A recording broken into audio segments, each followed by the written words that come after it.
West Cumbria. The end is nigh. The government's finally about to decide whether or not to allow the UK's first deep coal mine in 30 years. The same government that's telling the world, go green, stop digging coal. The mine's supporters say coke from a new pit on this brownfield site near Whitehaven can be used to make steel in Britain greener, cheaper, better than shipping in foreign coal. I think it is reprehensible to be shipping coal halfway across the world when we have a domestic source, particularly as we've seen in recent months when supply chains are open to severe disruption. But now, for the first time on television, we can put that pivotal argument to the people who really matter. For years now, heated debate between those who oppose and those who propose this mine should be built. And in all that time, we've heard virtually nothing from the steel industry itself.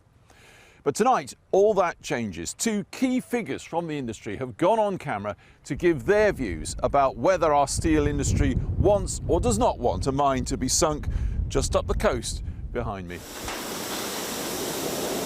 The Materials Processing Institute in Middlesbrough. This institute is the UK's national centre for steel technology. We know what we're doing. We've been doing this for 80 years.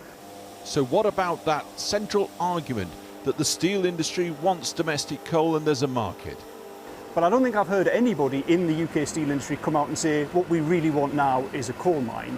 In fact, all of the steel companies in Europe, and not just in the UK, are really thinking and investing heavily in new green technologies to move away gradually from coal. There are only 2 blast furnace sites left in Britain, and one, British Steel at Scunthorpe, can't use the Cumbrian coal because it's unsuitable. The company's former boss says the argument that UK Steel wants or needs this mine is absurd. It's more than a strong opinion, I would say. I think it's ridiculous what is happening. It is ridiculous. By the time that coal mine is open, most of the steel industry in the UK doesn't need it. Then you will have to export it. And then the whole argumentation of, well, okay, it's less coal because it doesn't have to be transported is all gone. Then you have to transport it because there is no usage anymore in the UK to use it. So where's the argument? Even the mine company, West Cumbria Mining, says about 85% of the coal would actually be exported.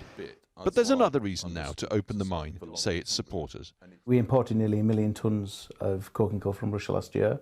You know, we wait on Q4 figures. But yeah, of course it's a valid argument. We need to displace whatever we can from the Russian economy to make life more difficult for Putin. So we took that argument back to Middlesbrough, where they know steel inside out.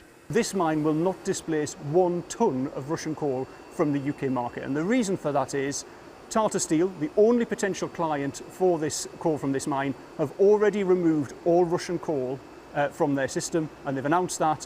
And British Steel, of course, they can't use the coal from Cumbria. So there's no possibility that this mine will displace Russian coal. Whitehaven, home of the possible new mine. There's money all right for some here, berthed comfortably in the marina. But stroll through town and the high street tells a different story.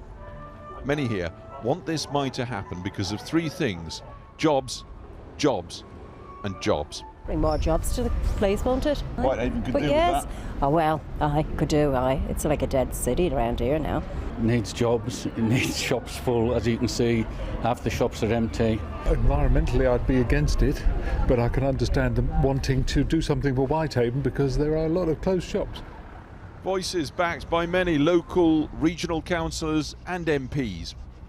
Yeah, good permanent jobs, well-paid jobs, not just directly employed, but of course many thousands in the supply chain as well.